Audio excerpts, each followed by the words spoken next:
Hello नमस्कार वनकम सत श्री अकाल। आप सभी का स्वागत है आपके अपने ही चैनल मैग्नेट ब्रेन्स में। मेरा नाम है सत्यम शर्मा और हम पढ़ रहे हैं क्लास 11 की फिजिक्स का चैप्टर नंबर 7 यानी कि रोटेशनल मोशन। बिल्कुल एंड पर आ गए हैं।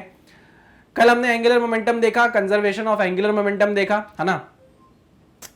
हम एक चीज थोड़ा सा अभी नहीं पढ़े हैं जो कि बहुत ही बेसिक सी चीज है, बहुत आसान सी चीज है, इसलिए मैंने उसको अभी तक पढ़ाया नहीं, है ना। क्योंकि एक अच्छा टॉपिक था एंगुलर मोमेंटम जिसे हमें पढ़ना जरूरी था, तो हमने फ्लो में एंगुलर मोमेंटम को खत्म कर दिया।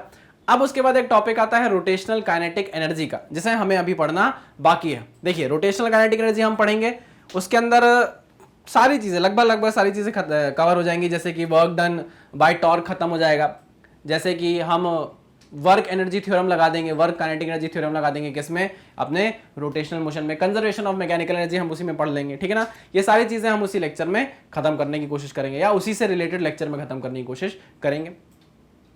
उसके बाद जो बचेगा वो बचेगा हमारा प्योर रोलिंग और प्योर रोलिंग में लगने वाले फोर्सेस, ठीक है।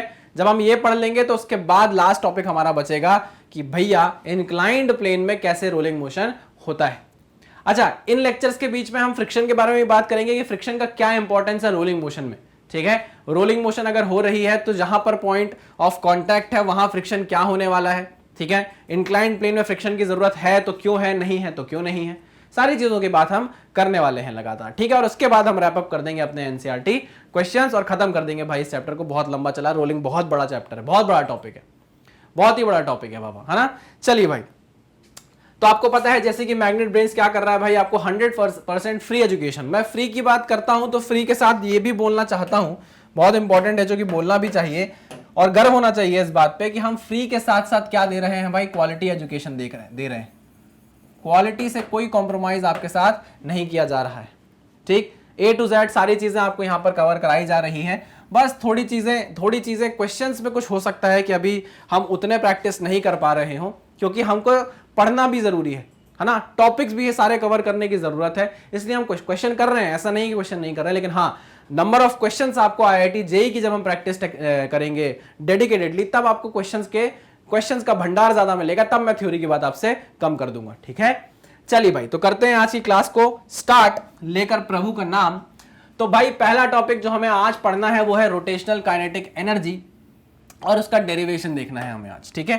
पहली बात तो ये, जो तू टिकटॉक चलती है, अरे बाबा काइनेटिक एनर्जी की बात हम कर चुके हैं। काइनेटिक एनर्जी क्या हुआ करती थी, काइनेटिक एनर्जी हुआ करती थी 12mv² हमारे लिए। याद करो, हाँ सर याद करा है, ठीक है। और क्योंकि ये एक एनर्जी है तो एक ऐसी क्वांटिटी हुई भैया, एक ऐसी क्वांटिटी हुई, ये एक स्केलर क्वांटिटी हुई, है ना। यूनिट आपको पता है इसकी क्या होगी, जूल होगी। ऐसा यूनिट क्या होगी इसकी बाबा, जूल, चूड़ी बजी है कहीं जूल जूल जूल। चलो ठीक है, आ जाओ। अब लेकिन वापस यही बात हो गई कि भाई हमको काइनेटिक एनर्जी की नहीं, हमको रोटेशनल काइनेटिक एनर्जी की बात करनी है। अच्छा, रोटेशनल काइनेटिक एनर्जी की बात करनी है सर, तो हमने अब तो जान लिया है कि एक एनालॉजी जैसी चीज होती है। क्या होती है, एक एनालॉजी ऐसी चीज होती है जिसमें आप क्या करते हो, जो लीनियर मोशन के वेरिएबल्स होते हैं आप उसे रोटेशनल मोशन के वेरिएबल में सीधे सीधे चेंज कर देते हो और ज्यादा मेहनत आपको करनी नहीं पड़ती है। तो मैंने बोला ठीक है बताओ क्या। सर हमने पढ़ा था कि मास जो लीनियर वेरिएबल होता है, मास जो हमारा लीनियर वेरिएबल में आता है, वही चीज हमारे रोटेशनल वेरिएबल या एंगुलर वेरिएबल में क्या हो जाती है, मोमेंट ऑफ इनर्शिया हो जाती है। जो हमारा वेलोसिटी होती है वो ओमेगा में चेंज हो जाता है ना। तो आप देखो half I omega square is equals to rotational kinetic energy. अब मैं आर के ही नहीं लिख रहा हूं, है ना। काइनेटिक एनर्जी ये भी लिखी है मैंने, ये भी लिखी है आप, लेकिन कंफ्यूज मत होना। इसको देखकर समझो कि ये रोटेशनल काइनेटिक एनर्जी है, ये लीनियर, ये सिंपल काइनेटिक एनर्जी है, ठीक है। पक्का हाँ कि ना, हाँ सर। अब देखो मैंने ये बोल दिया तुमने मान लिया, मैंने ये बोल दिया तुमने मान लिया, लेकिन इसके पीछे का कोई डेरिवेशन भी तो होगा सर। आपने ऐसे आंख बंद करके लिख तो दिया, हमने मान भी लिया और ये सही भी है सर। हमें अंदर से फीलिंग आ रही है, गट फीलिंग है हमारी कि ये सही है जो आपने बताया है, लेकिन फिर भी सर मजाक में थोड़ा सा आप बता दो कि ये आया कैसे। तो मैंने बोला ठीक है, अब आपको इतनी जानने की इच्छा हो रही है तो आइए इसके बारे में बात कर लेते हैं। देखो यहां पर मैं क्या करूंगा, एक एक्सिस बनाऊंगा। एक्सिस मैं ऐसे बना लूं, ऐसी बनाऊं कि ऐसी बना लेता हूं एक्सिस, है ना। इनवर्ड एक्सिस बना लेता हूं। इनवर्ड एक्सिस मतलब इसी प्लेन में ये घूम रहा है, इस एक्सिस के अबाउट। ये है आपकी एक्सिस, ये है एक्सिस, ये है एक्सिस, और इसी एक्सिस के अबाउट ये क्या कर रही है, बॉडी घूम रही है। कोई भी रैंडम बॉडी है, रिजिड बॉडी है। क्या है बाबा, रैंडम बॉडी है, रिजिड बॉडी है, ठीक है सर। अच्छा रिजिड बॉडी में क्या मैं छोटे छोटे मासेस यहाँ कंसिडर कर सकता हूँ? हाँ सर कर सकते हो। लो भाई, तो मैंने क्या किया, यहाँ से एक r1 डिस्टेंस पे एक m1 मास कंसिडर कर लिया, ठीक है, एक m1 मास कंसिडर कर लिया। हम ये बोले अगर कि भाई ये जो बॉडी है वो ऐसे घूम रही है ओमेगा वेलोसिटी से, ओमेगा एंगुलर वेलोसिटी से, ओमेगा एंगुलर वेलोसिटी से ये बॉडी इस एक्सिस के अबाउट ऐसे घूम रही है, तो मान लोगे ना इतनी तो मेरी बात? हाँ सर क्यों नहीं मानेंगे यार, आपके लिए जान हाजिर है, तो यहां से भी आपके लिए जान हाजिर है, ऐसी बात नहीं है, मान लो कुछ गलत नहीं है इसमें, ठीक है। अच्छा, आपसे अगर ये बोला जाए कि यार ये बॉडी घूम रही है, इस मास के पास इस डायरेक्शन में वेलोसिटी होगी, हाँ कि ना? अरे वेलोसिटी होगी कि नहीं होगी? बिल्कुल होगी सर। और वो क्या होगी? मान लिया हमने v1 वेलोसिटी है, ठीक है, हाँ सर, ओके। अगर आप देखोगे तो भाई ये एक सर्कुलर मोशन ही तो कर रहा होगा, ये पॉइंट क्या कर रहा होगा? एक सर्कुलर मोशन कर रहा होगा, ठीक है, इतना तो आप समझ गए होंगे।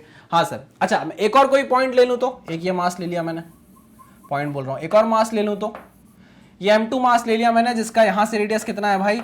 r2 है, ठीक। इसकी वेलोसिटी कैसी है भाई? ऐसी है, परपेंडिकुलर, ठीक है, सर्कुलर मोशन कर रहा है, आपको पता है रेडियस के परपेंडिकुलर ही होने वाली है वेलोसिटी, ठीक है ना। ये टेंजेंशियल आएगा, टेंजेंट बनाएंगे तो v1 डायरेक्शन आ जाएगा वेलोसिटी का, है ना। तो यहाँ पे ये सर्कुलर मोशन कर रहा होगा। ऐसे अगर मैं तीसरा एक और कोई मास ले लूं, ये आपका तीसरा मास है m3, जिसका रेडियस है कितना? r3, इसकी वेलोसिटी है यहाँ पर कितनी? v3। ऐसे नंबर ऑफ मासेस आप ले सकते हो, कितने मासेस? n मासेस कंसिडर कर सकते हो पूरी बॉडी में। अब तो जगह भर गई है, नहीं तो हम और ज्यादा मासेस ले लेते। लेकिन अगर आपसे पूछा जाए कि भैया इस मास और इस मास की आप काइनेटिक एनर्जी बता सकते हो क्या, तो आपने बोला हाँ बता सकते हैं, हम बता सकते हैं। या ये आप ये तीनों की बता सकते हो ना? हाँ तीनों की बता सकते हैं सर। तो देखो काइनेटिक एनर्जी 1 कितनी होगी sir? Half m1 v1 square, okay very good.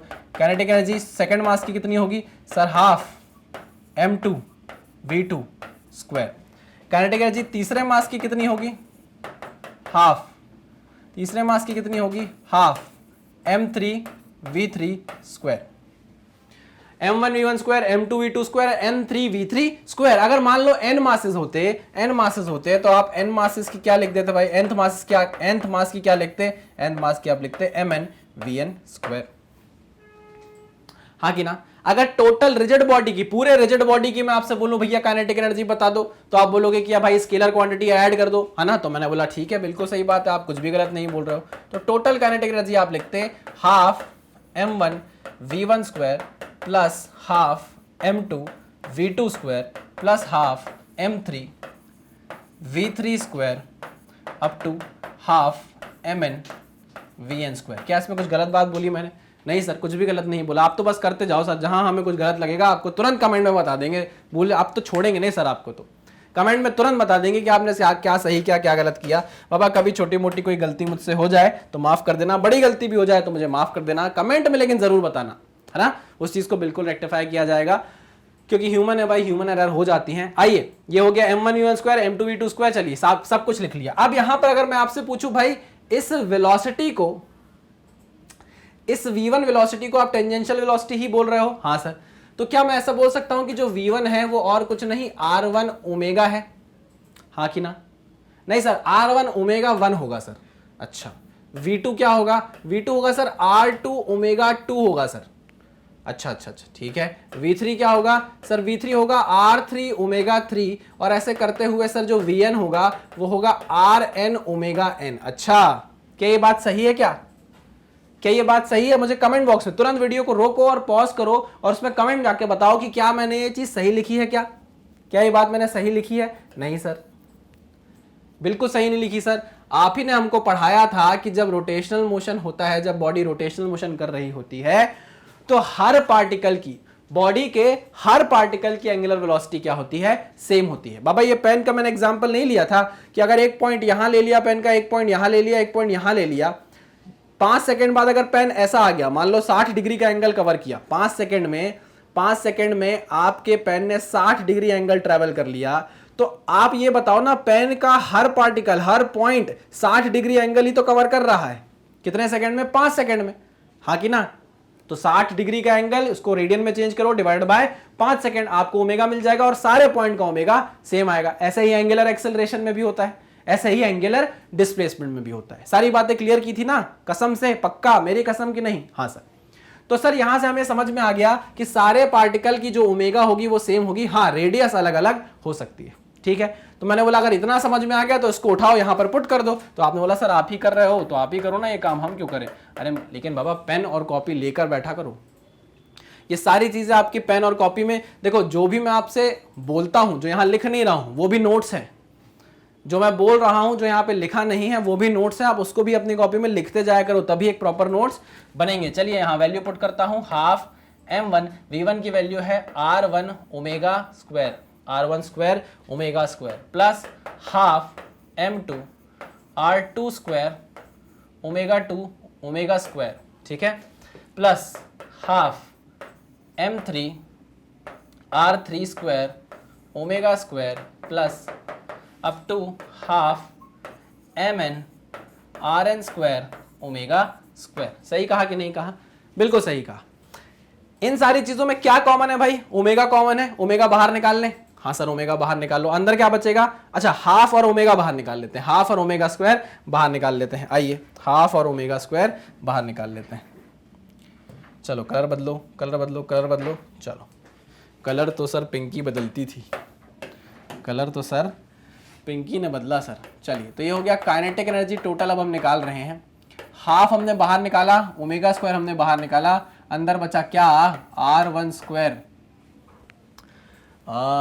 m1 r1 square बचा ना, plus m2 r2 square plus m3 r3 square up to mn rn square. Okay nice sir. Sir एक चीज मैं आपको बताऊं, मुझे सर ये चीज ना देखी देखी सी लग रही है, एम आर स्क्वायर वाला फॉर्म मुझे देखा देखा सा लग रहा है। मैंने बोला हाँ मैंने भी तो देखा है, ये मैंने भी तो दिखाया था तुमको ये। तो आपने बोला सर एक मिनट सोचने दो, एक सेकंड सोचने दो। अब बोला सर ये तो पूरी रिजिड बॉडी का मोमेंट ऑफ इनर्शिया आ गया सर। किस एक्सिस के अबाउट? जिस एक्सिस के अबाउट रोटेशन हो रहा है, हाँ कि ना? हाँ सर। तो सर मैं इसको टोटल आई ओमेगा स्क्वायर लिख सकता हूं क्या? मैंने कहा यही तो बात थी ना, बस यही तो बात थी जिस पर आपको फोकस करना था। अरे यार क्या हो गया? अरे अरे अरे यही तो बात थी जिस पर आपको फोकस करना था और यही आपने निकाल लिया। This is the rotational kinetic energy. T हटा दे रहा हूं थोड़ी देर के लिए, अब आप समझ गए। This is the rotational kinetic energy, है ना। जिसको के से दिक्कत हो रही है उनके लिए मैं आर के ही लिख दे रहा हूं। जैसे आर के ओ था ना, अपना रैंडी ऑर्टन नहीं था, वो आर के ओ मारता था, वैसे ही ये क्या है? आर के ई। कितने कितने लोगों ने देखा है भाई ये WWE? रैंडी ऑर्टन को कितने लोग जानते हैं? कमेंट बॉक्स में बताएं मुझे। तो rotational kinetic energy is nothing but half I omega square. एक बॉडी अगर रोटेशन में है तो उसके अंदर रोटेशनल काइनेटिक एनर्जी रहेगी ही रहेगी। अच्छा इसकी कोई यूनिट अलग है क्या सर? नहीं, it is also a form of energy. तो इसके अंदर इसकी एसआई यूनिट भी क्या है? इसकी एसआई यूनिट है भैया क्या? इसकी एसआई यूनिट है जूल, न्यूटन मीटर। ठीक है सर। तो अगर कोई बॉडी ट्रांसलेशन मोशन में होगी तो उसके अंदर काइनेटिक एनर्जी होगी हाफ एम वी स्क्वायर, और अगर बॉडी रोटेशनल मोशन में होगी तो उसके अंदर क्या होगी भाई? Rotational kinetic energy half I omega square. क्या ये बात आपको समझ में आई? सर बहुत अच्छे से समझ में आई। इसको नोट डाउन कर लो, इस पूरी चीज को नोट डाउन कर लो। डेरिवेशन दिखने की कोई जरूरत नहीं है, सीधे सीधे रिलेशन अगर आपको याद है तो आपके सारे क्वेश्चन आपको आसानी से बन जाएंगे। ये सिर्फ समझाने के लिए था जो मैंने आपको बता दिया है। क्या हम आगे बढ़े? बिल्कुल सर। चलिए तो इसको करता हूं मैं क्लियर। ये हो गई हमारी रोटेशनल काइनेटिक एनर्जी की बात। आ जाओ अब आगे बढ़ते हैं, एक स्टेप और आगे लेते हैं। हमने ट्रांसलेशनल अलग देख लिया, रोटेशनल अलग देख लिया, लेकिन अब वो बोल रहा है कि आप टोटल काइनेटिक एनर्जी बताओ ट्रांस रोटेशनल मोशन में।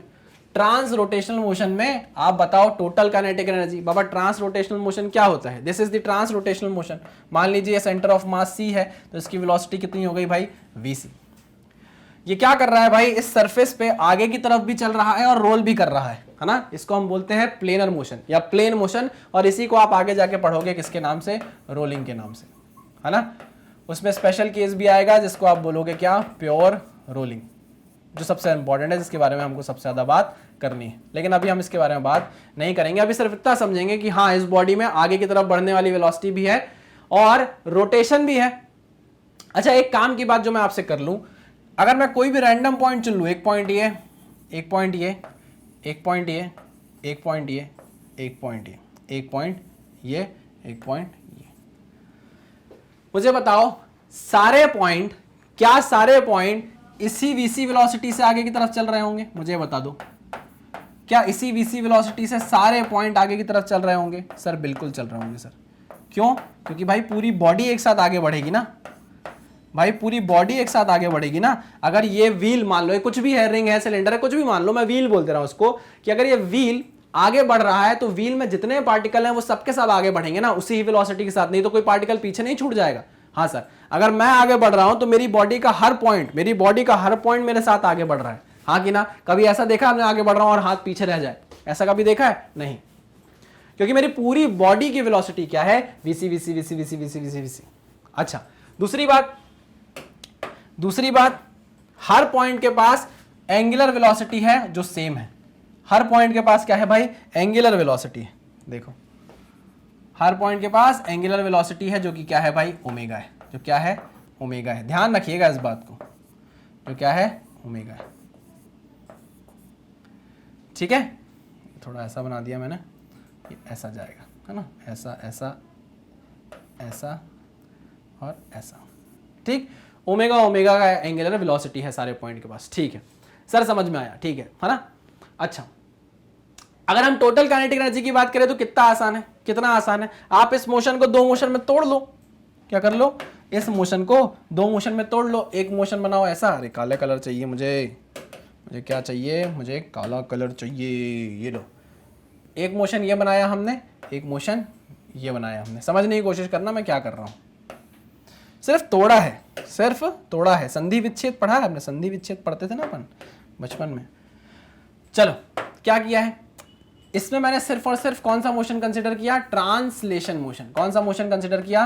Translation motion. मतलब ये पूरी की पूरी बॉडी को मैंने माना कि ये आगे की तरफ बढ़ रही है। ठीक है, इसका मास मान लिया हमने कितना है? m है।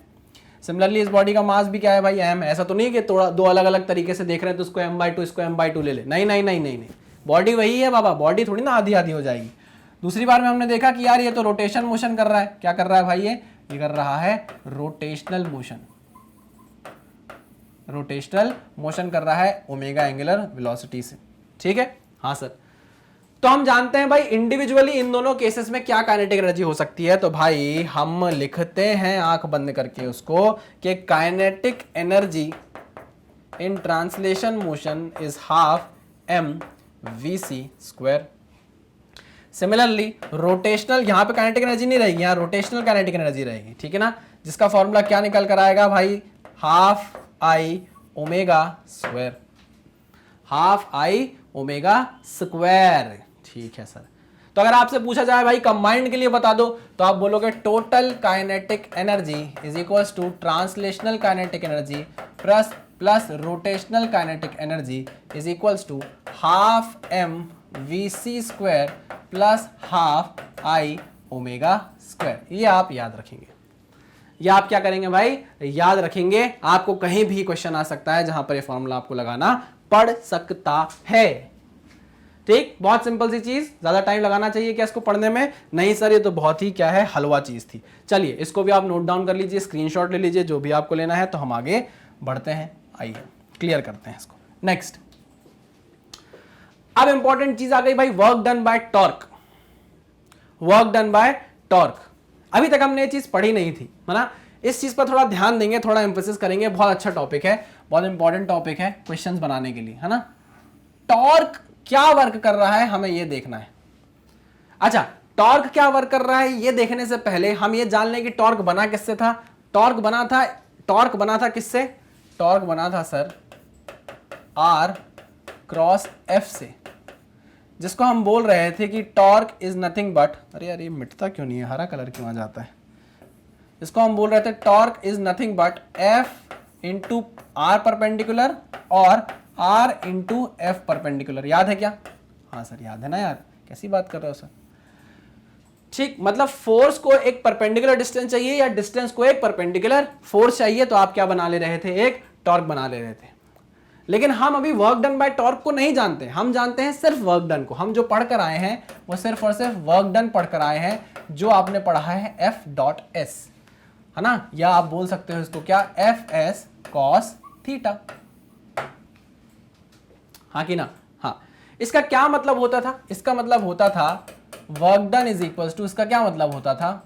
इसको इस तरीके से लिखा जा सकता है F cos theta into S और F into S cos theta, ऐसे लिखा जा सकता है, हाँ लिखा जा सकता है सर। तो इसका मतलब ये हुआ कि work done is nothing but F parallel to S और F S पैरेलल। नहीं आई बात समझ में? मतलब फोर्स का वो कंपोनेंट जो along the direction of displacement हो, या डिस्प्लेसमेंट का वो कंपोनेंट जो along the direction of force हो, उसको मल्टीप्लाई करने से हमें वर्क डन मिल रहा था। बहुत पुरानी चीजें हैं, पढ़ चुके हैं हम, ठीक है, हाँ कि ना? वही चीज मैंने लिखा है। अगर फोर्स हो, फोर्स क्या हो, पैरेलल हो डिस्प्लेसमेंट में, फोर्स का वो कंपोनेंट जो डिस्प्लेसमेंट की डायरेक्शन में हो, या फिर डिस्प्लेसमेंट का वो कंपोनेंट जो फोर्स की डायरेक्शन में हो। हाँ सर ठीक है, ये बात भी हमें पता है। अच्छा, अगर हम बात करें स्मार्टनेस की, एनालॉजी की, किसकी बात करें? स्मार्टनेस की, एनालॉजी की, तो हमें ये सब इतने झमेलों में पढ़ने की जरूरत पड़ेगी ही नहीं। जैसे हमने हाफ mv² से हाफ i⍵² बनाया था, वैसे ही हम एनालॉजी से क्या करेंगे भैया, अपने वर्क डन को पकड़ लेंगे, वर्क डन बाय टॉर्क को पकड़ लेंगे। कैसे सर? देखो, हम जानते थे कि work done is nothing but integration of F ds, याद करो, हाँ कि ना? अगर एनालॉजी की मदद ले हम, तो rotation work done by torque कितना होगा? फोर्स की जगह कौन ले लेगा? Torque. And this is the linear displacement. यहां हमको क्या चाहिए पड़ेगा? Angular displacement. क्या चाहिए पड़ेगा? Angular displacement. So this is the formula for work done by torque. तो ये तो हो गई एनालॉजी की बात सर, लेकिन एनालॉजी नहीं, आपने जैसे रोटेशनल काइनेटिक एनर्जी निकलवाई, वैसे ही हमें ये भी बताइए। तो मैंने कहा ठीक है भाई, ये एक रिजिड बॉडी है। फिर से सुनो मेरी बात ध्यान से, ये एक रिजिड बॉडी है, ठीक है। ये है एक्सिस, ये मैंने एक्सिस बनाई है, अंदर जाते हुए, अंदर बाहर आते हुए एक एक्सिस बनाई है। इस एक्सिस के अबाउट ये घूम रहा है, ठीक है ना? चलो ऐसे घुमा देते हैं इसको, इस एक्सिस के अबाउट ये ऐसे घूम रहा है। पक्की बात है, टॉर्क लग ही रहा होगा, पक्की बात है ना? चलो ओके, आइए देखें। मैंने एक मास कंसिडर किया, ठीक, जिसकी यहां से डिस्टेंस कितनी है भाई? r डिस्टेंस है। कितने डिस्टेंस है? r डिस्टेंस है। एक फोर्स मैंने लगाया F, जिसके दो कंपोनेंट बन रहे हैं। आप देखोगे अगर तो दो कंपोनेंट बनेंगे। एक कंपोनेंट बन रहा है ये, एक कंपोनेंट, अच्छा सुनो, एक चीज सुनो। ये मास था, इसमें मैंने एक फोर्स लगाया F। इस फोर्स के लगाने से मैंने देखा क्या, जरा वो आपको बता दूं। मैंने ये देखा कि ये जो मास था, ये हल्का सा डिस्प्लेस किया। क्या किया? हल्का सा डिस्प्लेस किया। इसकी पोजीशन ये हो गई, इसकी पोजीशन ये, अरे यार, इसकी पोजीशन ये आ गई, ठीक है, ये उसकी पोजीशन आ गई। ओके, हाँ सर। मैंने देखा कि यार ये जो फोर्स था है ना, ये जो डिस्प्लेसमेंट था उससे कितना एंगल बना रहा था? उससे बीटा एंगल बना रहा है। क्या एंगल बना रहा है बाबा? उससे बीटा एंगल बना रहा है, ठीक है ना? ये इसको दूसरे कलर से बना देता हूँ, है ना, ताकि आपको समझ में आए। ये रेड कलर, ठीक है ना? ये क्या है बाबा? Red colour stands for ds। ये है क्या भाई? ds, displacement. क्या है ये? छोटा सा डिस्प्लेसमेंट है, ठीक है, बहुत छोटा सा डिस्प्लेसमेंट है। ओके, अब जरा ध्यान से देखेंगे, ये जो मैंने फोर्स लिया था, इसके क्या आपको दो कंपोनेंट बनते हुए दिख रहे हैं? एक कंपोनेंट जो रेडियल होगा बाहर की तरफ, पतला पेन क्यों आ गया? मोटा चाहिए पेन तो बाबा, आ जाओ। अरे अरे अरे अरे, क्या हो गया भैया तुमको? हाँ, तो इस फोर्स का एक कंपोनेंट होगा यहाँ, रेडियल कंपोनेंट मान लो जिसको, और एक कंपोनेंट होगा along the direction of displacement, जिसको आप क्या बोल सकते हो? F cos beta, which is tangential component, और एक होगा रेडियल कंपोनेंट जो होगा F sin बीटा। हाँ सर, ठीक है, F cos बीटा और F sin बीटा। ध्यान से देखो, तो ये जो ds है, मैं यहां पर आपको लिख देना चाहता हूं, ये जो ds है, अजम्पशन हम क्या ले रहे हैं? अजम्पशन हम ये ले रहे हैं कि जो हमारा ds है वो वेरी स्मॉल है। ds is very small. मैं मानता हूं कि ये वाला जो मास है, ये क्या करेगा? रोटेशनल मोशन करेगा, सर्कुलर मोशन करेगा, टू बी स्पेसिफिक। क्या करेगा, सर्कुलर मोशन करेगा। तो ये जो ds है, आप बोलोगे सर ये तो कर्व जैसा है, जो ds है वो क्या है, कर्व जैसा है। मैंने कहा हाँ बिल्कुल आपको सही लग रहा है कि कर्व जैसा होगा, बट मैंने बहुत छोटे से ds को लिया है। किसको लिया है, बहुत छोटे से ds को लिया है।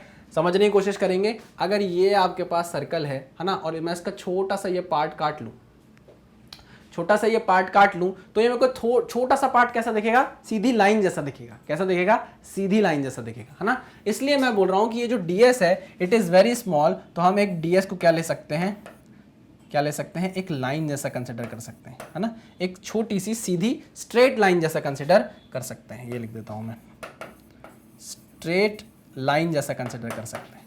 हाँ ठीक है सर, मान गए। क्यों करवा रहे हो लेकिन सर ऐसा, ये सब करवाने की जरूरत क्या है। अच्छा, हम क्या बोलेंगे, हम ये बोलेंगे, सुनना, कि ये जो f cos बीटा है बाबा, ये f cos बीटा जो है वो इस r के क्या है, परपेंडिकुलर है। ये बात आपको दिख रही है, अभी दिख नहीं रही होगी, लेकिन ये r के क्या है, परपेंडिकुलर है। ठीक, इसको थोड़ा सा मुझे ऐसा बनाना चाहिए था ताकि आपको परपेंडिकुलर दिखे, लेकिन अभी आप मेरी डायग्राम की थोड़ी सी त्रुटि वो करते हुए इसको जाने दीजिए। This is 90 degree. ओके, ये डायग्राम बड़ा हौच पौच हो गया है, इसलिए मैं इसको अलग से बना देता हूँ। क्या ये है आपका, ये है आपका डिस्प्लेसमेंट, ये है आपका displacement. This is the component of force which is f cos beta. Okay, this is ds, this is r, और ये एंगल जो है उसको मैं ले रहा हूँ d थीटा बाबा, है ना। ये जो एंगल है इसको मैं ले रहा हूँ d थीटा। ठीक, ओके, ये f cos बीटा, ये r, ये ds, ये d थीटा। आपको क्या निकालना है, आपको वर्क डन बाय टॉर्क निकालना है। हम ये जानते हैं, हम ये जानते हैं कि जो वर्क डन होगा वो क्या होगा भाई, जो वर्क डन होगा बाय f cos बीटा वो क्या होगा, f cos beta into ds होगा। अरे मुझे बताओ हाँ कि ना, हाँ सर। तो हम लिख सकते हैं f cos beta into ds। बात समझ में आई। अब इसमें आगे हम क्या करें, हाँ चलो, आपके पास ds है, ये ds है ना। ds को आप क्या लिख सकते हो यार, ds को आप क्या लिख सकते हो, r d थीटा लिख सकते हो।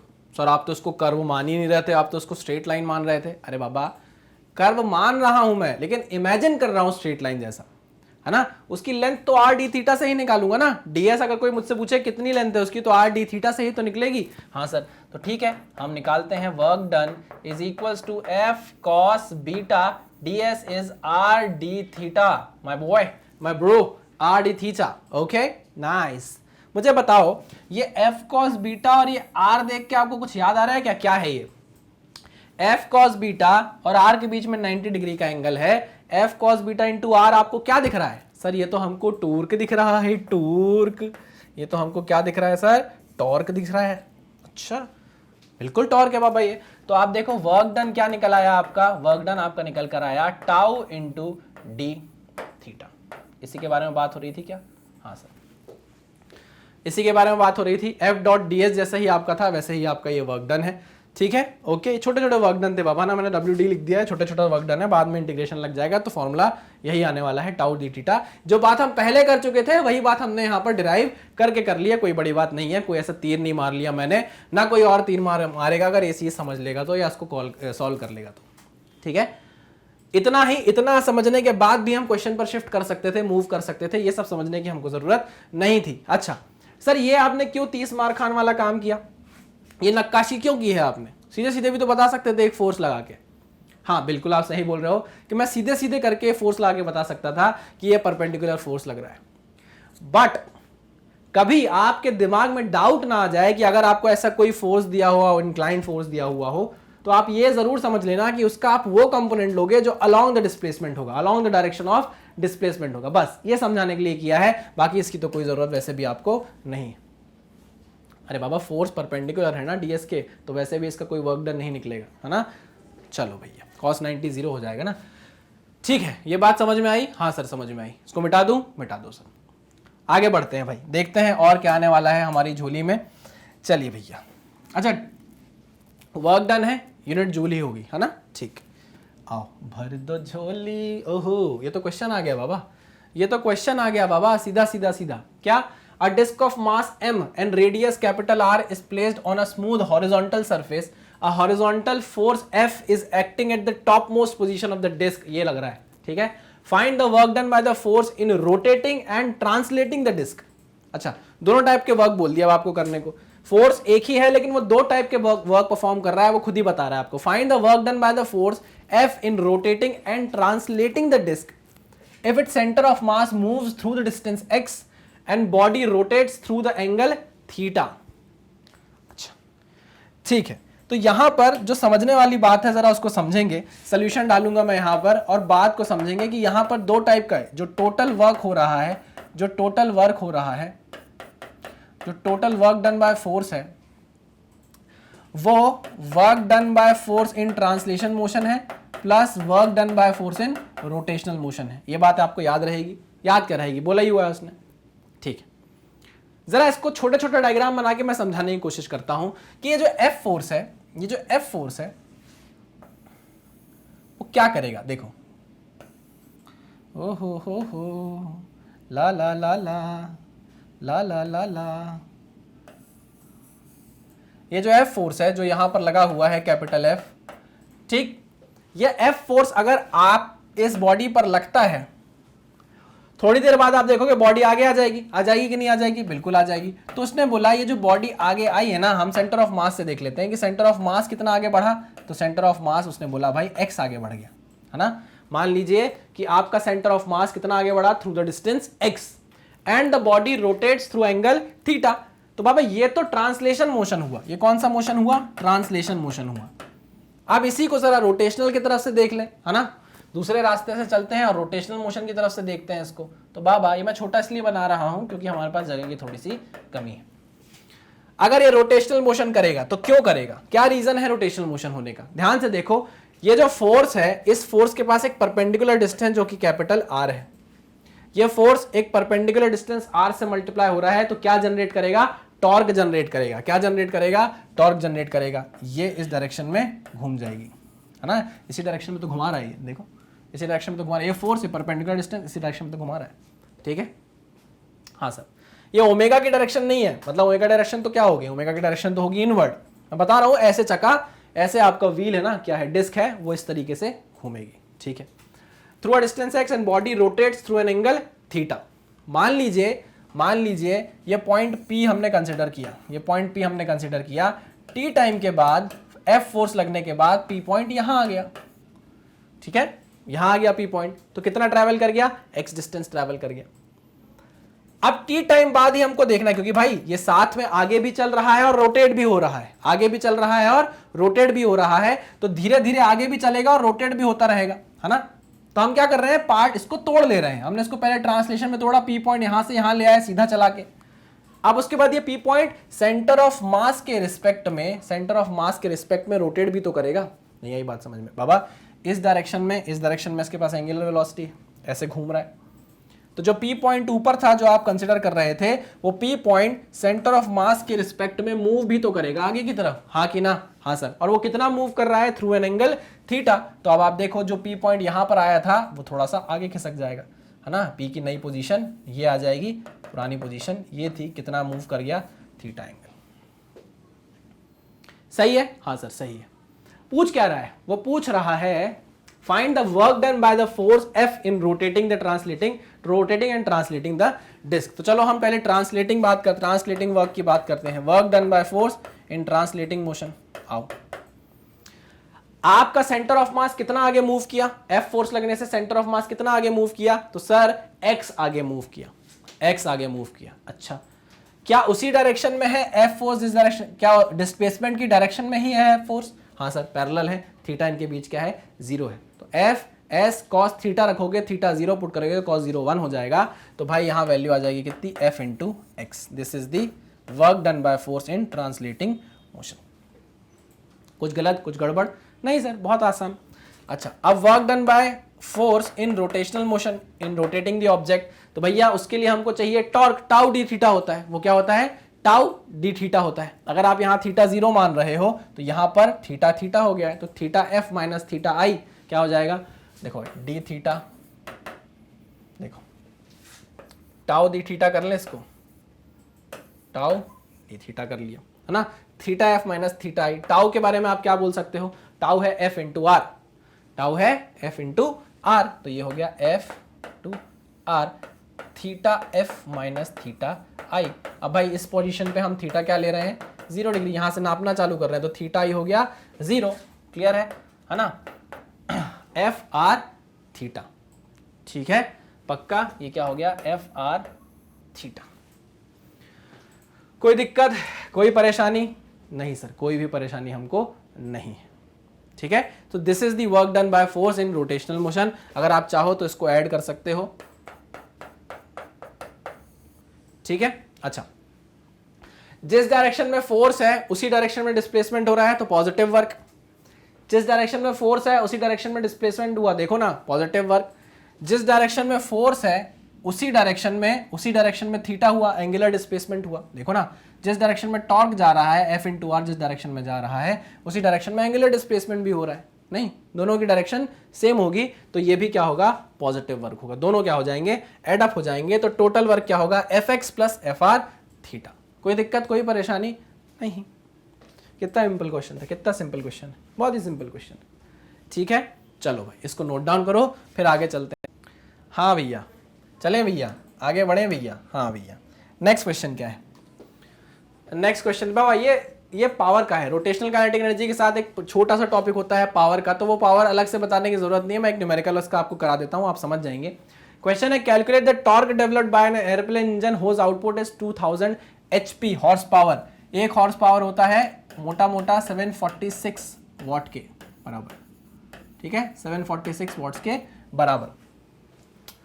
Eight an angular velocity of 2400 revolution per minute. ये आपको एंगुलर वेलोसिटी बोल दी गई है लेकिन ये एंगुलर वेलोसिटी नहीं, this revolutions per minute, okay RPM, N दिया हुआ है आपको, कैपिटल एन दिया हुआ है। तो बहुत सिंपल सी चीज है, पहले आप समझ लो।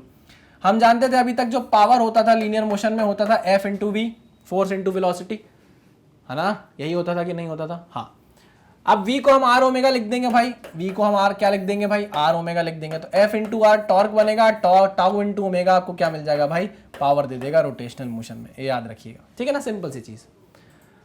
अच्छा, यहां पर आपको टाउ निकालना है, पावर आपको गिवन है, ये this is the power, output power आपको दी हुई है, पावर आपको दे दी गई है, ओमेगा आपको निकालना है, कन्वर्ट करना है मतलब, और टाउ आपको फाइनली निकालना है। यार मैंने आपको बताया हुआ है कि जब भी आपको एन दिया हो रेवोल्यूशंस पर मिनट में, RPM is revolutions per minute में, क्या रेवोल्यूशंस पर मिनट में दिया हुआ है, हाँ सर 2400 रेवोल्यूशन पर मिनट हमको दिया हुआ है। तो क्या करना है हमको, अगर ओमेगा बनाना है तो ओमेगा होता है भाई 2 पाई n/60, सिंपल सा फॉर्मूला है, पहले भी बताया मैंने, इसे प्लीज याद कर लीजिए। लेकिन इसमें जो गलती हो सकती है वो मैं बार बार बता देता हूं आपको, कि यहां पर अगर आप n रेवोल्यूशन पर मिनट में पुट कर रहे हो तो फिर आपको 60 से डिवाइड करना है, ठीक है। हाँ, तो यहां पर रेवोल्यूशन पर मिनट ही दिया है हमको, तो हम 60 से डिवाइड तो करेंगे ही करेंगे भैया, क्योंकि हमको सेकंड में चाहिए, रेडियन पर सेकंड, है ना, डिवाइड बाय 60। ये 0 से 0 कटा, 6 चौको 24, ये हो गया 40, 40 into 2 is 80 pi, 80 pi radian पर सेकंड। तो ओमेगा की वैल्यू कितनी आ गई, 80 पाई रेडियन पर सेकंड, 80 पाई रेडियन पर सेकंड, ये वैल्यू आ गई आपके पास ओमेगा की। अब क्या दिक्कत है, कोई परेशानी है, ओमेगा उठाओ यहां पुट करो, पावर आपको दिया हुआ है, ये देखो इसको कन्वर्ट कर दिया है मैंने हॉर्स पावर को वॉट्स में, न्यूटन मीटर है ना, वॉट इज न्यूटन मीटर पर सेकंड, यहां पर रेडियन पर सेकंड आ गया है। आपको टॉर्क की यूनिट चाहिए कितनी, न्यूटन मीटर में आनी चाहिए, है ना बाबा, चेक कर लो। पावर की यूनिट अगर न्यूटन मीटर पर सेकंड है इज इक्वल टू टॉर्क की आपको यूनिट निकालनी है, और यहां पर आपके पास है रेडियन पर सेकंड की यूनिट, तो सेकंड कट जाएगा, न्यूटन मीटर आ जाएगी टॉर्क की यूनिट, ठीक है, ओके आ जाओ। पावर 746 वॉट आपको दिया हुआ है ना, एक ही हॉर्स पावर थी ना, नहीं 2000 हॉर्स पावर है, सॉरी, तो 2000 हॉर्स पावर है, तो 2000 इंटू 746 कर दो, ये आपकी पावर आ गई, is equal to tau, tau आपको निकालना है, और आपके पास ओमेगा कितना आ गया है 80, कहाँ गया 80 पाई रेडियन पर सेकेंड, ठीक है। टाउ निकाल लेंगे, टाउ आराम से आ जाएगा 2000 इंटू 746 डिवाइडेड बाय 80, टाउ की वैल्यू आ गई न्यूटन मीटर में, ठीक है। ये आ गया भैया आपका पावर का भी एक क्वेश्चन जो हमने यहाँ पर कंप्लीट कर लिया, कुछ भी नहीं है, तीन ही तो वेरिएबल है, P is equal to tau omega, बस कुछ भी नहीं करना है, ठीक है। चलिए भाई, आपने ये भी नोट डाउन कर लिया, आगे बढ़ते हैं। लिख लिया है कि नहीं? हाँ सर, पॉज कर लिया करो वीडियो, है ना, पॉज तो हो ही जाएगा, फिर आप आराम से लिख सकते हो। आओ नेक्स्ट क्वेश्चन पे चलते हैं। अब एक और क्वेश्चन आपके सामने आया, find the rotational kinetic energy of a square lamina rotating about given axis. कौन सी एक्सिस सर? एक्सिस तो आपने गिवन दी ही नहीं है। अरे यार तुम लोग मेरे को ना बहुत ज़्यादा, मेरे ऊपर ना इल्ज़ाम बहुत जल्दी लगा देते हो। क्या लगा देते हैं सर? इल्ज़ाम। ये देखो, ये लो एक्सिस। अरे यार सर, ऐसी आप नॉर्मल एक्सिस दे देते ना यार, ये टेढ़ी एक्सिस क्यों दे दी, है ना। इस एक्सिस को आप ले लो डी डी एक्सिस, डायगोनल से जा रही है ना, डी डी एक्सिस, ठीक है। मास ले लो इसका कैपिटल एम, मास ले लो इसका कैपिटल एम, और इसकी साइड्स ले लो, स्क्वायर लैमिना है तो ए ए ए ए, ठीक है, स्क्वायर है। अच्छा, square lamina rotating about given axis, ये गिवन एक्सिस है और इसके अबाउट रोटेट कर रही है, ठीक है ना, इसके अबाउट रोटेट कर रही है under torque of 2 newton metre. Torque आपको दे दिया गया है, टॉर्क आपको 2 न्यूटन मीटर दे दिया गया है, टॉर्क 2 न्यूटन मीटर दे दिया गया है, और टाइम आपको दे दिया गया है 5 सेकेंड। फिर से पढ़ते हैं क्वेश्चन को। Find the kinetic energy of square lamina. आपको स्क्वायर लैमिना की काइनेटिक एनर्जी निकालनी है जो इस एक्सिस के अबाउट घूम रहा है under the torque of 2 newton metre. इस पे टॉर्क लगा होगा इसीलिए घूम रहा है, यहां से किसी ने मारा होगा फोर्स परपेंडिकुलर डिस्टेंस के साथ, तो ये घूमने लगा होगा इस एक्सिस के अबाउट। 5 सेकंड बाद आपने t इक्वल्स टू 0 पे घुमाना चालू किया, 5 सेकंड बाद वो पूछ रहा है कि बताओ इसकी रोटेशनल काइनेटिक एनर्जी कितनी होगी। तो यहां पर एक स्टेप आपको आगे जाके सोचना पड़ेगा। अब 5 सेकंड बाद क्या कार्यक्रम हो रहा है उसको समझने के लिए जरा डिस्कशन कर लें आपस में। हाँ, आपने जब इसको घुमाया t इक्वल्स टू 0 से घुमाना चालू किया, तब घुमा t इक्वल्स टू 0 पे उसके पास कोई काइनेटिक एनर्जी थी? नहीं सर, कोई काइनेटिक एनर्जी नहीं थी। काइनेटिक एनर्जी नहीं थी तो ये बात पक्की है कि कोई ओमेगा भी नहीं होगा इसके पास। हाँ sir, t is equal to 0 पे कोई ओमेगा नहीं होगा। तो हम ये बोल सकते हैं कि at t is equal to 0 omega not is equal to 0, यानी कि इनिशियल एंगुलर वेलोसिटी क्या थी? 0 थी, है ना। इनिशियल एंगुलर वेलोसिटी क्या थी? 0 थी। इनिशियल एंगुलर वेलोसिटी क्या थी?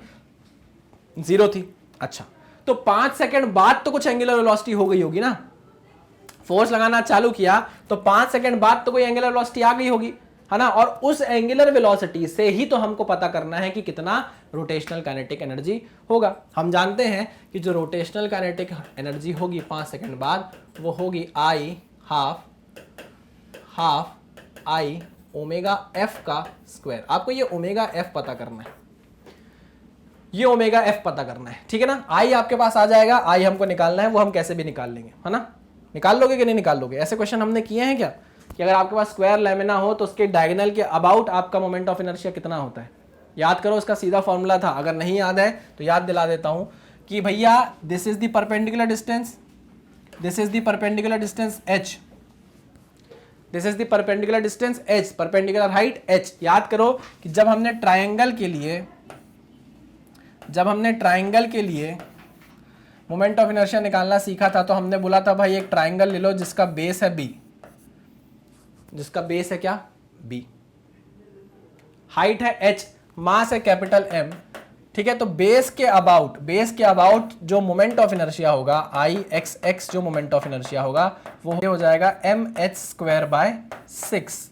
एक चीज थोड़ा ध्यान देना कि भाई इसको मैं स्मॉल m ले रहा हूं, क्यों ले रहा हूं उसके पीछे रीजन है। mh²/6 क्यों? क्योंकि ये छोटू ट्राइंगल जो स्मॉल m का है, इसको अगर मैं 2 कर दूं, एक को ऐसे लगा दूं, दूसरे ट्राइंगल को पलटा के ऐसे लगा दूं, तो दोनों ट्राइंगल मिलकर एक स्क्वायर दे देंगे मुझे। हाँ, तो बाबा अगर छोटे ट्राइंगल का मास स्मॉल है, मैं एक और ऐसे ही ट्राइंगल ले लूंगा स्मॉल m मास का, तो आपको क्या मिल जाएगा? एक कैपिटल M मास का स्क्वायर मिल जाएगा, ठीक है। आई बात समझ में? हाँ सर। देखो, जब आप इस ट्राइंगल को उठा के ऐसे लगा दोगे तो ये आपकी डायगोनल एक्सिस तो बन जाएगी, हाँ बन जाएगी, लेकिन हमको इसका ट्वाइस चाहिए, तब जाके आपको स्क्वायर का क्या मिलेगा? मोमेंट ऑफ इनर्शिया मिलेगा, ठीक है सर। तो IDD अगर मुझे चाहिए ना सर, IDD, तो मुझे इसको ट्वाइस करना पड़ेगा, 2 टाइम्स ऑफ mh²/6। अब कुछ चीजें हैं जो मैं आपको गिवन दे देता हूं, ठीक। कैपिटल M मैं आपको दे रहा हूं भाई 2 kg, और A की वैल्यू मैं आपको दे रहा हूं 1 मीटर, ठीक है। कैपिटल M क्या दे रहा हूं मैं आपको? 2 kg, और A दे रहा हूं, यार M बड़ा कर देता हूं थोड़ा, 10 kg कर देता हूं, है ना। कैपिटल M आपको मैं 10 kg दे रहा हूं और A आपको क्या दे रहा हूं? 1 मीटर दे रहा हूं, ठीक है। चलिए आइए बात करते हैं। अगर कैपिटल M 10 kg है तो स्मॉल m कितना होगा, अपने आप खुद बता दो, आधा आधा 5 kg हो जाएगा। ठीक, अब यहां पर आप देखो h की आपको कोई वैल्यू नहीं बताई गई है, आपको बताई गई है a की वैल्यू कितनी, 1 मीटर। तो आपको h को a के टर्म्स में क्या करना पड़ेगा, चेंज करना पड़ेगा। आइए करते हैं, h को a के टर्म्स में चेंज करना पड़ेगा, इस एक्सिस के अबाउट निकालना है बाबा, तो एक ट्राइंगल ये हो जाएगा, एक लाइन, एक डायगोनल ये है। ठीक है, ये दो ट्राइंगल आपको दिख रहे हैं। ठीक है ना। अब मुझे अगर आपसे पूछा जाए कि भाई इस h की वैल्यू बता दो, तो आप बोलोगे डायगोनल तो है जो सर वो हो जाएगा √2a, ये पूरा डायगोनल कितना हो जाएगा, √2 है, a square plus a square का रूट √2a। इसका आधा मैं करूंगा तो वैल्यू आ जाएगी √2a/2, यानी कि a/√2। h की वैल्यू कितनी आ गई, a/√2 है ना। h की वैल्यू यहां से यहां तक, और इसकी भी वैल्यू कितनी आ गई, a/√2 यहां से यहां तक। ठीक है, h की वैल्यू पुट कर दें यहां पर, बिल्कुल कर दो सर, आपको कौन रोक रहा है। ये लो भाई, तो IDD is equal to 2 times of m की वैल्यू क्या है भाई, m आधा लेना है, 10 kg मत पुट कर देना, ट्वाइस ऑलरेडी लगा चुके हो, यहाँ 10 मत रखना। ठीक है, यहाँ 5 kg रखना, small m 5 kg into h की वैल्यू कितनी है भाई, a/√2। a कितना है, a/√2 रख देता हूँ सीधे पहले मैं, का स्क्वायर। ठीक, ये कितना हो जाएगा, a²/2, a²/2। a की वैल्यू कितनी है, a की वैल्यू है 1 मीटर, तो जाएगा 1 का स्क्वायर यानी कि 1/2। ठीक है, कितना हो गया ये 2/6 इंटू 5, 2/6 इंटू 5 इंटू 1/2, तो ये 2 से 2 कट गया, वैल्यू कितनी आ गई, 5/6 आ गई वैल्यू। ठीक है, 5/6 आ गई, कितनी, एच kg मीटर स्क्वायर, आई की वैल्यू आ गई। अरे सही किया कि नहीं किया भाई, 2 टाइम्स ऑफ mh²/6, 2 यहाँ रखा, m की वैल्यू 5 kg रखी, 10 नहीं रखना था क्योंकि ऑलरेडी 5 इंटू 2 मिलके क्या बनेगा, 10 बन जाएगा। ठीक है, okay okay okay, h² a/√2 का स्क्वायर है ना, मैंने सही तो किया है, √2/2, √2a/2, कभी कभी होशियारी मानने के चक्कर में चीज़ गलत हो जाती है, √2 a/√2। ठीक है, सही है ये भी, a/√2। हाँ चलो, 5/6 kg मीटर स्क्वायर, ये आ गई आपकी डायगोनल के अबाउट मोमेंट ऑफ इनर्शिया की वैल्यू इस स्क्वायर की। हाँ सर, आओ बात करते हैं अब आगे। तो मैं आपसे ये बोल रहा हूं, मुझे पता करना है कि t = 5 सेकेंड पर आप ओमेगा फाइनल बता दो। क्या बता दो, ओमेगा फाइनल बता दो। आपको मैं क्या निकाल कर बता दूंगा भैया, आपको मैं काइनेटिक एनर्जी निकाल कर बता दूंगा। ठीक है भाई, हमारे पास आई आ गया। क्यों निकाला है हमने आई, क्योंकि हमको जो रोटेशनल काइनेटिक एनर्जी निकालनी पड़ेगी उसके लिए हमको आई की जरूरत पड़ेगी, half I omega square F. I हमारे पास आ गया, अब ओमेगा एफ की तरफ चलते हैं। ओमेगा एफ कैसे निकलेगा, आपको टॉर्क क्यों दिया हुआ है, क्या रीजन है कि आपको टॉर्क गिवन है, क्या रीजन हो सकता है कि आपको टॉर्क गिवन है। इनिशियल एंगुलर वेलोसिटी 0 है, फाइनल आपको निकालनी है, टॉर्क आपको दिया हुआ है।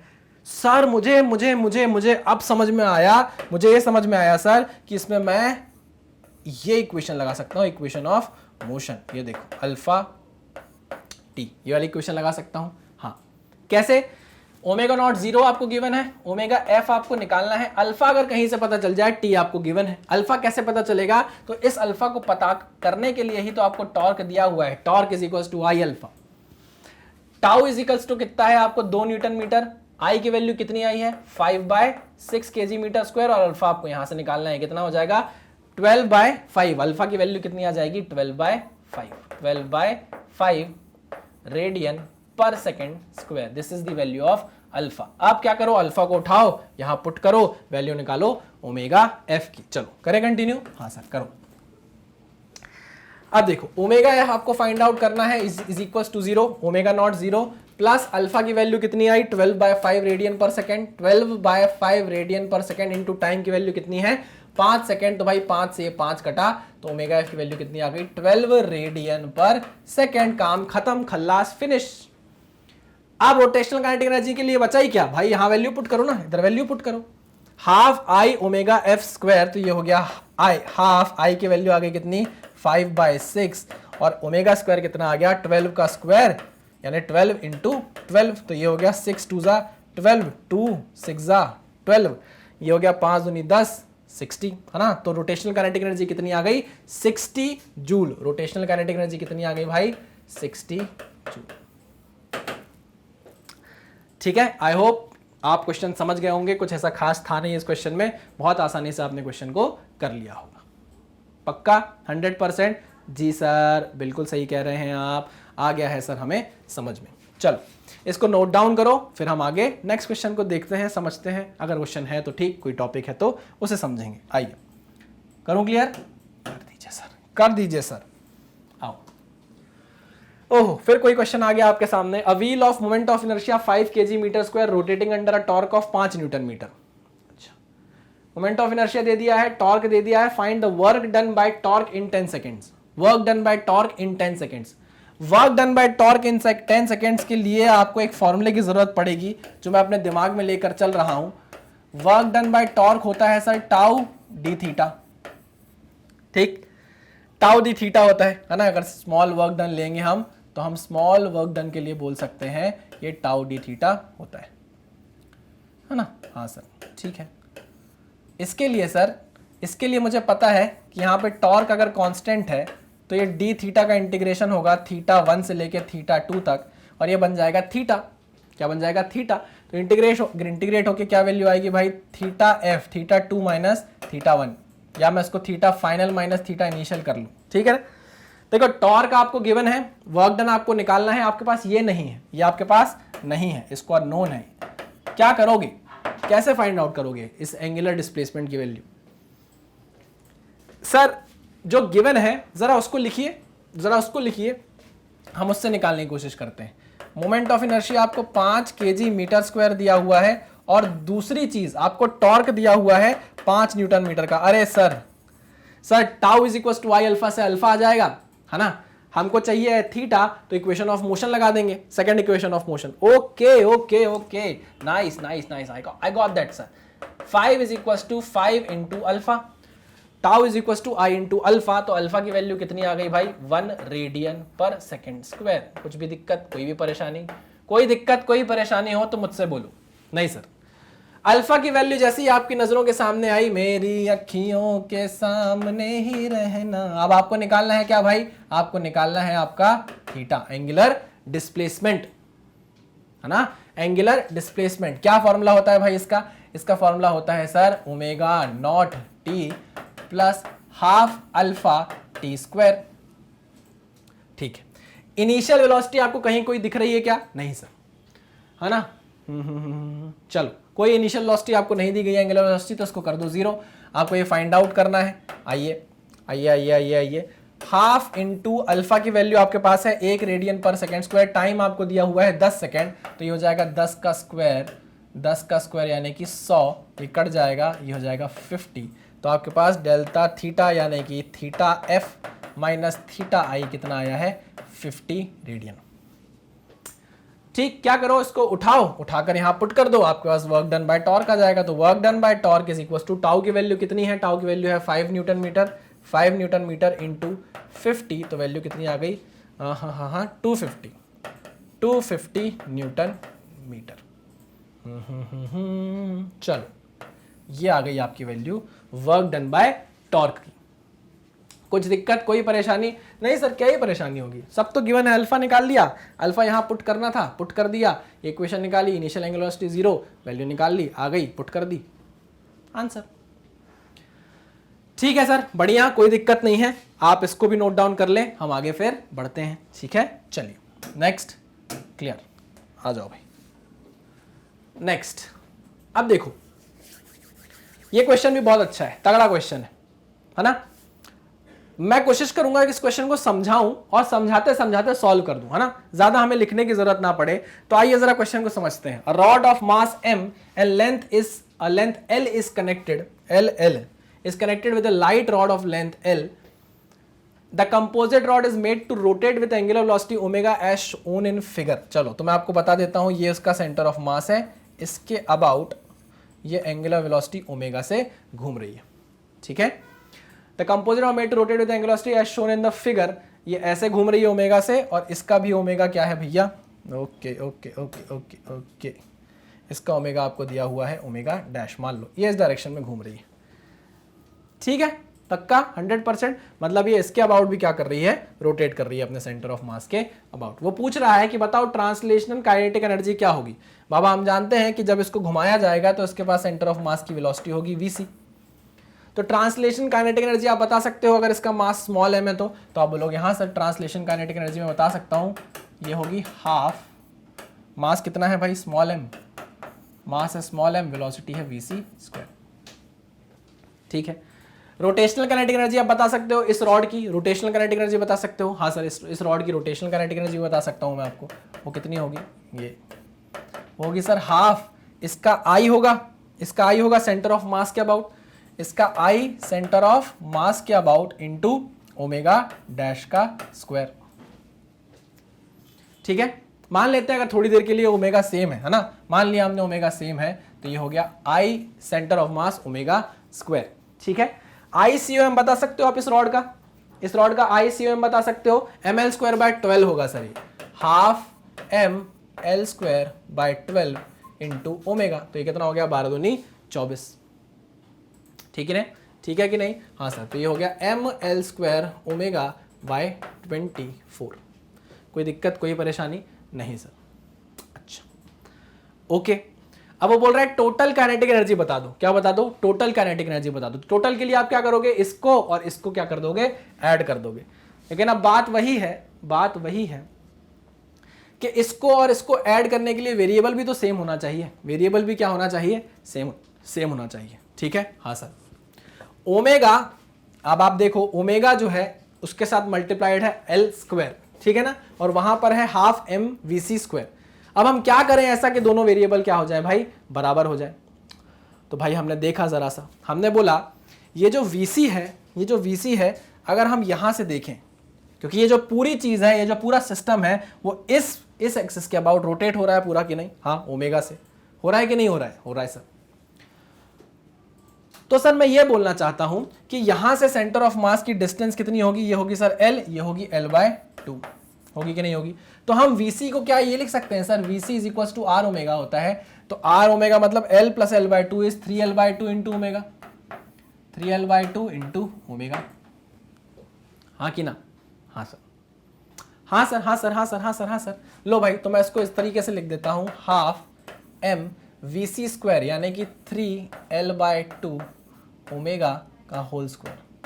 सही लिखा क्या, VC is 3L/2 into omega का स्क्वायर लिख दिया मैंने यहाँ पर। तो ये वैल्यू कितनी हो जाएगी, ये वैल्यू हो जाएगी हाफ M 3 का स्क्वायर 9, L का स्क्वायर L स्क्वायर 2 का स्क्वायर 4 इंटू ओमेगा का स्क्वायर। ये वैल्यू हो जाएगी कुल मिलाकर 9M L square omega square divided by 4 2 जा 8, 9/8 ml स्क्वायर ओमेगा स्क्वायर, है ना। चलो तो मैं लिख लेता हूँ उसको, 9/8 ml स्क्वायर ओमेगा स्क्वायर।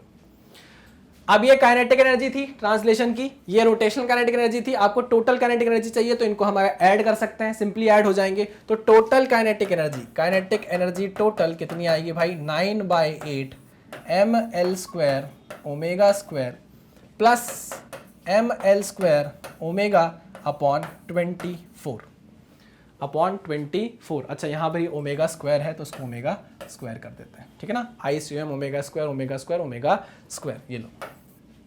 यहाँ पर LCM लिया 24 आया, 8 3 जा 24, 27 ml square omega square plus ये हो गया 24 ml square omega square. Value कितनी आ गई 28। तो टोटल काइनेटिक एनर्जी आपके पास आई 28 ml square omega square divided by 24। कटेगा क्या ये, नहीं, हाँ, ये हो जाएगा 2 14 जा 28, ये हो जाएगा 12 जा, ये हो जाएगा 2 7 जा, ये हो जाएगा 2 6 जा, ठीक है। 7/6 ml स्क्वायर ओमेगा स्क्वायर, ये आ गई value 7/6 ml square omega square. It is the total kinetic energy जोड़ने के बाद, है ना। तो चलो मैं इस वैल्यू को यहाँ पे लिख लेता हूँ क्योंकि मैं अब आपको एक शॉर्ट ट्रिक बताने वाला हूँ। आ गई value 7/6 total kinetic energy, T नहीं लिखता यहाँ, टी नहीं लिखता यार, टी मत लिखो क्योंकि ट्रांसलेशन के लिए मैंने टी ऑलरेडी बताया हुआ है, मत लिखो यहाँ, ठीक है। हाँ जादू भरी इस नज़र का मैं आशिक हूँ जाने जिगर का, ये हो गया 7/6 ml स्क्वायर ओमेगा स्क्वायर। चलो हटाओ इसको यहाँ से। अब देखो आपको इसने जब टोटल काइनेटिक एनर्जी पूछी तो आपको जरूरी नहीं है आप ये दोनों निकालो, बिल्कुल जरूरत नहीं है। आप क्या कर सकते हो, सिंपल सी बात मेरी सुनना, कि ये जो बॉडी आपकी, ये जो रॉड आपकी रोटेट हो रही है, ये जो बॉडी आपकी रोटेट हो रही है, रॉड आपकी रोटेट हो रही है, हाँ, ये इस एक्सिस के अबाउट ही तो रोटेट हो रही है ना। किस एक्सिस के अबाउट? अंदर जाते हुए एक एक्सिस है, ये देखो, इस एक्सिस के अबाउट ही तो ऐसे करके रोटेट हो रही है। तो अगर आपको टोटल काइनेटिक एनर्जी निकालनी है, मेरी बात ध्यान से सुनना, शुरू में मैंने यहाँ पे ओमेगा डैश बोल दिया था, ओमेगा डैश नहीं होगा, क्योंकि जब ये ओमेगा से ऐसे जाएगी तो ये रॉड ओमेगा से ऐसी घूमेगी, ठीक है। मेरे दिमाग में लगता है कोई दूसरा क्वेश्चन का वो आ गया, कोई बात नहीं, चलिए।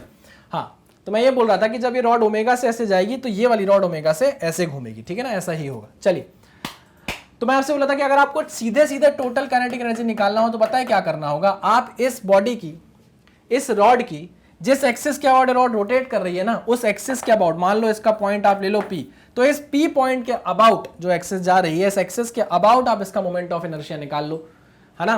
तो आप टोटल काइनेटिक एनर्जी निकाल सकते हो I of rod about point P omega square से। चेक कर लो। पहले हमने क्या किया था, ट्रांसलेशन निकाली, रोटेशन निकाली, फिर उसको जोड़ के निकाला।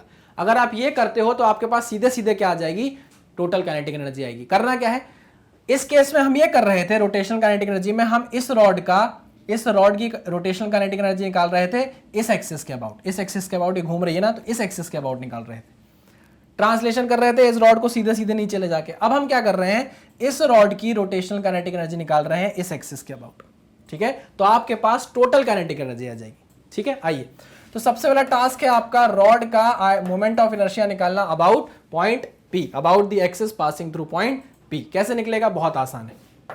आपको इस रॉड का इस सेंटर ऑफ मास के अबाउट मोमेंट ऑफ इनर्शिया पता है? हाँ सर पता है, mL²/12। क्या आपको इस एक्सिस, इस पॉइंट सेंटर ऑफ मास से इसकी दूरी पता है कितनी होगी? हाँ सर L+L/2। क्यों कर रहे हैं हम ऐसा? क्योंकि हम पैरेलल एक्सिस थ्योरम लगा रहे हैं, यहां पर हम mr² रखेंगे, ठीक है। ICOM प्लस, ये कर रहे हैं ना हम, ICOM प्लस mr²। ICOM की वैल्यू कितनी थी? mL²/12, ठीक, प्लस m, और r कितना है? L+L/2, यानी कि 3L/2 का स्क्वायर। कितनी आएगी वैल्यू?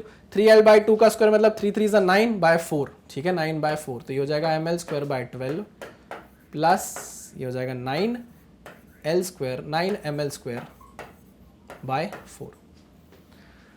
ठीक है। तो चलिए, टोटल आपका मोमेंट ऑफ इनर्शिया कितना आ रहा है P पॉइंट के अबाउट? आ रहा है, एलसीएम लेंगे 12 आएगा, ये हो जाएगा mL² प्लस ये हो जाएगा 4 3 12, 9 3 27 mL², 27 plus 1 28 mL² upon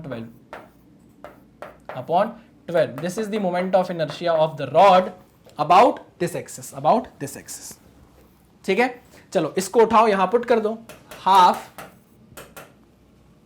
28/12 into omega square. देखो वही तो आ गया, 28/24 नहीं आ गया, ये देखो, ये हो गया 2 4 14 = 28, ये हो जाएगा 2 7 = 14, 2 6 = ये, और बचेगा क्या भाई? mL², है ना। आ गई वैल्यू, वही तो आ गया। फिर से टोटल कितना आ गया भाई यहाँ पर आपके पास? 7/6 mL² ओमेगा स्क्वायर।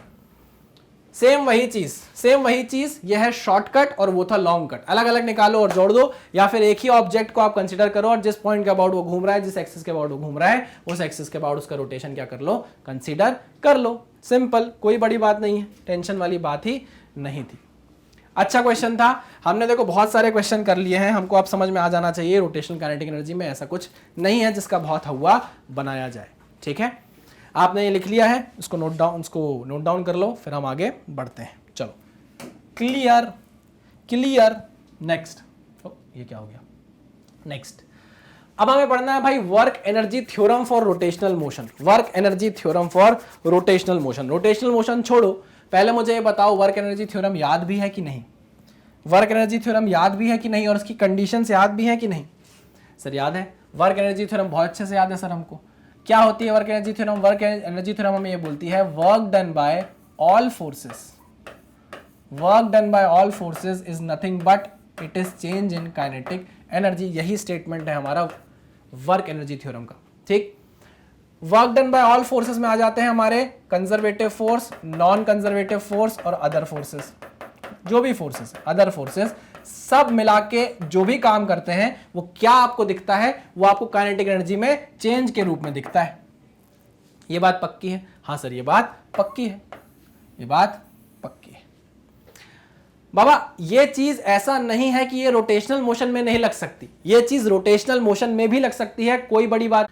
क्योंकि मैंने ये चीज आपको बताई थी कि जब हम ये पढ़ रहे थे ना, जब हम वर्क एनर्जी थ्योरम पढ़ रहे थे, तो मैंने आपको बताया था कि ये इक्वेशन हमेशा लगेगी, ऑलवेज एप्लीकेबल, हर केस में एप्लीकेबल है, ऑलवेज एप्लीकेबल है। याद करो, तो जब मैंने वहां ही बोल दिया कि ऑलवेज एप्लीकेबल है, तो मैं यहां आके रोटेशनल मोशन में कैसे बोल सकता हूं कि ये एप्लीकेबल नहीं है? अगर आप बोलो तो मैं आपको प्रूफ भी दिखाने की कोशिश करूंगा। आओ देखते हैं, इसका प्रूफ देख लेते हैं। कुछ नहीं है प्रूफ में। देखिए, अभी तक आपने वर्क डन बाय टॉर्क देखा, वो कितना था? वो था integration of tau D theta. यही था कि नहीं था? हम ये भी जानते हैं रोटेशनल मोशन में कि टाउ जो होता है वो आई अल्फा के बराबर होता है। उठाओ यहां पुट कर दो, work done is equals to tau की वैल्यू पुट की I alpha into d theta. ठीक है, अल्फा को मैं थोड़े अलग तरीके से लिखूंगा, आपको शायद कोई प्रॉब्लम उससे नहीं होनी चाहिए। अल्फा को मैंने लिख दिया D omega by D T, D theta. कोई प्रॉब्लम नहीं सर? अरे क्यों प्रॉब्लम होगी सर, ये तो बच्चों का खेल है जो हम बचपने से खेल रहे हैं। ठीक है, तो मैंने बोला ये लो भाई, work done is equal to, अब देखो यहां पे फंस सकता था, लेकिन मैं दिमाग चल गया, मैंने बोला यार D theta by D T तो मुझे पता है क्या होता है, D theta by D T होता है ओमेगा। तो यहां पर इंटीग्रेशन हुआ आई ओमेगा इंटू डी ओमेगा का इंटीग्रेशन हो गया कि नहीं हो गया? हाँ सर हो गया। अब भैया मोमेंट ऑफ इनर्शिया तो कांस्टेंट है हमारे लिए, तो हमने आई बाहर निकाल लिया, इंटीग्रेशन हुआ ओमेगा का with respect to d omega. कहां से कहां तक? इनिशियल ओमेगा से लेके फाइनल ओमेगा तक। क्या हो जाएगा? आई ओमेगा, ये हो जाएगा ओमेगा स्क्वायर बाय 2। ठीक है, 1/2 बाहर निकाल लो, इंटीग्रेशन हो जाएगा तो ये हो जाएगा 1/2 आई ओमेगा स्क्वायर बाय 2 था, उसका 2 बाहर आ गया, ओमेगा स्क्वायर लिमिट चढ़ाई तो क्या बन गया भाई? ये बन गया व्हाट? ओमेगा एफ का स्क्वायर माइनस ओमेगा आई का स्क्वायर। इसका क्या मतलब है बाबा? इसका क्या मतलब है?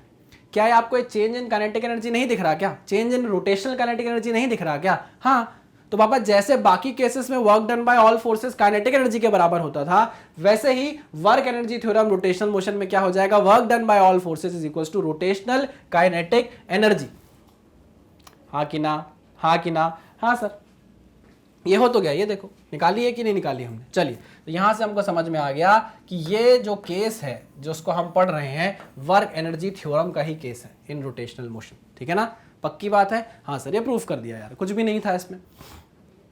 चलिए, आई होप आपको ये बात समझ में आई होगी। इसको क्लियर करूं? हाँ सर क्लियर करिए, आगे बढ़िए, आगे बढ़ते हैं। अब यहां पर आपके सामने एक लट्टू वाला केस आ गया है। क्या केस है लट्टू का? आओ देखें। One top, the top in the figure has, ऐसा टॉप बोलते हैं क्या लट्टू को? The top in the figure has a moment of inertia equal to ये। अच्छा, इतनी बड़ी बड़े फिगर दे देते हैं ना। चलो, आई की वैल्यू आपको दे दी है कितनी? 4 × 10⁻⁻4 kg metre square, and it's initially at rest. Initially at rest पकड़ना भाई बात, omega not 0, initial at rest, या ओमेगा आई 0 ऐसा कर लो। ओहो, ये हरा पेन क्यों चलने लग जाता? Hi, initial angular velocity is 0. It is free to rotate about the stationary axis AA dash. This is the axis AA dash. ठीक है? A string wrapped around a peg along the axis of the top is pulled in such a manner so as to maintain a constant tension of 10 Newton. आपको force भी दे दिया भाई 10 Newton का, और constant force है। ठीक है, चलिए, maintain a constant tension of 10 Newton if the string does not slip while it is unwound from the peg। भाई यहाँ पर जो स्ट्रिंग बंधी हुई है उसके और टॉप के बीच में कोई स्लिपिंग नहीं है ना? ठीक है, okay. What is the angular speed of the top after 80 centimetre of the string has been pulled off the peg.